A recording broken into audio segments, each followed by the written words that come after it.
Hi, നമസ്കാരമുണ്ട്. ഞാൻ തേംസിയാണേ. ഞാനിപ്പോ ഉള്ളത് നല്ലൊരു വെള്ളച്ചാട്ടത്തിലാണ്. വെള്ളച്ചാട്ടം എന്ന് പറഞ്ഞു കഴിഞ്ഞാല് വേണ്ട നമ്മളെ വെള്ളച്ചാട്ടം കാണാൻ കുട്ടിക്കാലത്തെ പോകുന്നില്ല. നമ്മളെ പത്തനംതിട്ട ജില്ലയിലും ഉണ്ട്. ഈ സ്ഥലത്തിന്റെ പേര് എരപ്പമ്പാറ എന്നാണ്. എരപ്പമ്പാറയിൽ ഞാൻ ആദ്യമായിട്ട് വരുവാണ് ഇവിടെ. എന്നാലും നല്ല അറ്റ്മോസ്ഫിയർ ആണ് ഉള്ളത്. അവിടെ ഒരു വനം, അതുപോലെ തന്നെ വെളിയിൽ നിന്ന് വെള്ളം വരുന്ന വനം ഉണ്ടല്ലേ, അത് ആ വെള്ളം വേണ്ട പല രീതിയിലാണ്, പല പൊസിഷനിലാണ് നമ്മൾ ഇതിനകത്ത് ഉള്ളത്. നമുക്ക് ഇവിടെ ഉള്ള 2-3 പേരാണ് ഇതിനെപ്പറ്റി ഒരു ചോദിക്കാം. നമ്മുടെ ഏരിയയിലാണല്ലോ ഇത്. ഒരുപാട് ടൂറിസ്റ്റുകളെല്ലാം വരാറുള്ളത്. ഒരുപാട് പേര് വരാറുണ്ട്. പണ്ട് നസീറും ജയിലും ഒക്കെ അഭിനയിച്ചിട്ടുണ്ടെന്നാ പറയുന്നത്. എനിക്ക് കറക്റ്റ് അറിയില്ല. ഞങ്ങൾ ഇവിടുന്ന് താമസം മാറി മറ്റൊരു സ്ഥലത്ത് ഇവിടെ വന്നതാ. അപ്പൊ നമ്മുടെ ജയനും നസീറൊക്കെ പണ്ട് അഭിനയിച്ചിട്ടുണ്ടെന്നാ പറയുന്നത്. ഏത് ജില്ലയാണ് ഇത്? അടൂര് മങ്ങാട് എന്ന് പറഞ്ഞ സ്ഥലത്ത് അറിയപ്പെടുന്നത് എരപ്പമ്പാറ തോറുന്ന. അതെ അതെ അതെ. ഒരുപാട് ഫോട്ടോഷൂട്ട് എല്ലാം വരുന്നുണ്ടല്ലോ. ഒരുപാട് പേരുണ്ട്. എന്റെ ഇവിടെ തന്നെ ചെയ്യുന്നത്. അതെ. എന്താണ് ഇന്നലെ ഈ നാടിനെ പറ്റി പറയാനുള്ളത്? അത് നല്ല അഭിപ്രായം. പക്ഷെ ഇവിടെ ആരും ശ്രദ്ധിക്കപ്പെടാൻ പോകുന്നുണ്ട്.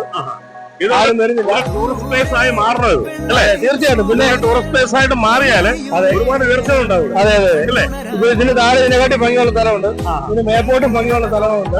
ഒരുപാട് പാറകളാണ് ഈ ഇരിക്കുന്നത്. ഈ വെള്ളം വന്നോണ്ടിരിക്കുന്നത്. തീർച്ചയായും അതല്ലേ?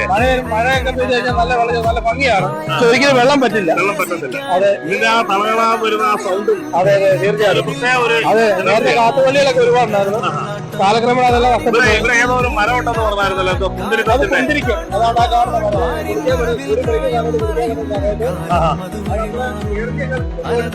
വണ്ടയിലേക്കകത്ത് കൊണ്ട് വീട്ടിൽ കൊണ്ട് പോയിക്കുമായിരുന്നു. ഇപ്പൊ അധികം ഇപ്പൊ കൊണ്ട് വേറെ ജോലിയൊക്കെ ആയി ഞങ്ങൾ തിരിഞ്ഞു നോക്കാറുള്ള അവസ്ഥയായി. എന്നാലും സമയം കിട്ടുമ്പോഴൊക്കെ നമ്മൾ തീർച്ചയായും അവിടെ ടൈം സ്പെൻഡ് ചെയ്യാം. കരയുടെ മേലെ ദൂരെ വെൺമലയിൽ സൂര്യൻ പൊന്നണിയും നേരം കണ്ടുണരാൻ പോരെ.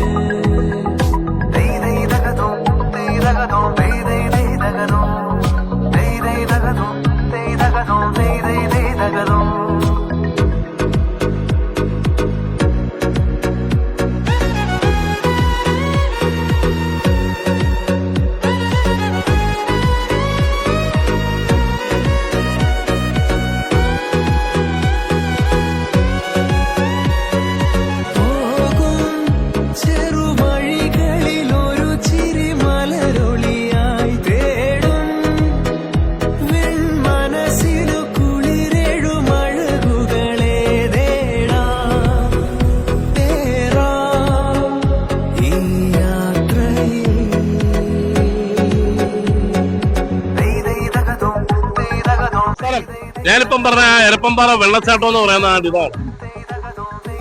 ഞാൻ ആദ്യം ഇതിലിപ്പോ ഉള്ളത് ഇവിടുത്തെ ഒരു അയൽവാസിയുണ്ട്. പുള്ളി ജനിച്ചു പോകുന്ന സമയം എടുത്ത് നമുക്ക് ഇതിനെപ്പറ്റി ഒന്ന് തിരക്കാം. ചേട്ടാ നമസ്കാരം. നമസ്കാരം. ഇതോ പേരെന്തുവാ? മോനായി. മോനായി. മോനായി എന്ത് ചെയ്യുന്നത്? പെയിന്റിംഗ് ആണ്. ഇത് എരപ്പമ്പാറ വെള്ളച്ചാട്ടം അല്ലേ? ഇതിനെപ്പറ്റി ചേട്ടൻ എന്താണ് പറയാനുള്ളത്? ശുദ്ധമായ വെള്ളം.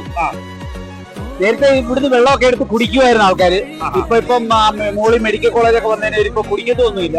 എന്നാലും ആൾക്കാർ ഒരുപാട് പേര് വന്ന് കുടിക്കുകയും നനയ്ക്കുകയൊക്കെ ചെയ്യുന്നുണ്ട്. ഇപ്പൊ ഞാനെന്താണ്ട് 2 ബക്കറ്റിനകത്ത് നനച്ച് വെച്ചിരിക്കുന്നു. ഒരുപാട് കല്യാണ പാർട്ടികളെല്ലാം വെഡിങ്ങിന്റെ ഫോട്ടോസും വീഡിയോസും ഒക്കെ ഇവിടെ ഒരുപാട് ചെയ്തിട്ടുണ്ട്.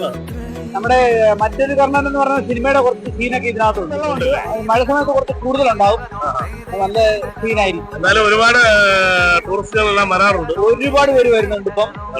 ഇന്നില്ല മഴയാൻ്റെ പേരിൽ അധികം വരാഞ്ഞത്. ഇവിടെ എന്നിട്ട് ഞാൻ വന്ന സമയത്ത് കുറെ ആൾക്കാർ ഉണ്ടായിരുന്നു. അവര് നമ്മളൊക്കെ വന്നിട്ട് ഞാൻ തിരിച്ചു കയറി പോയത്. പക്ഷെ ഇത് ടൂറിസം പദ്ധതിയിൽ ഉൾപ്പെടുത്തേണ്ട സ്ഥലങ്ങളായതല്ലേ അല്ലേ? ഇവിടെ എന്റെ സൗകര്യം ഇല്ല, ബാത്റൂമിന്റെ സൗകര്യം ഇല്ലെന്നുള്ളൊരു പ്രശ്നമേ ഉള്ളൂ. അതാണ് എല്ലാരും പറയുന്ന ഒരു കംപ്ലൈന്റ്. വേറെ കുഴപ്പങ്ങളൊന്നും ഇല്ല. ഒരുപാട് സന്തോഷം. നാട്ടുകാരൊക്കെ നല്ല സപ്പോർട്ടുണ്ട്. ആര് വന്നാലും ആർക്കും കുഴപ്പമൊന്നുമില്ല. സന്തോഷമായിട്ട് പോവാം. ഓക്കെ.